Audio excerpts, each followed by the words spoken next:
voile aux femmes. En France, Bruno Retailleau, autre actualité, la colère paysanne reste vive, en particulier contre l'accord du Mercosur qui sera donc signé là cette semaine, samedi, par Ursula von der Leyen. Sébastien Lecornu promet une loi d'urgence agricole en mars. La France insoumise et le RN déposent donc chacun une motion de censure. Elles seront examinées en particulier là dans les prochaines heures en protestation de ce traité. Le PS a dit qu'il ne votera pas la censure et les LR. En politique, vous me connaissez, il faut toujours faire ce que l'on dit.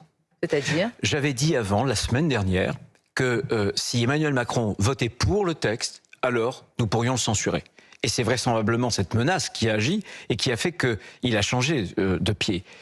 Il a voté contre. Maintenant, ce que je veux dire, c'est que tout se passe à Bruxelles aujourd'hui. D'ailleurs, ça n'est pas... Il a voté contre, donc pas de censure des LR. Pas de censure des LR, puisque nous avions dit, pour que nous, on censure, il faut vraiment qu'il vote... Ça mange pas de pain, qu'il vote pour ou contre.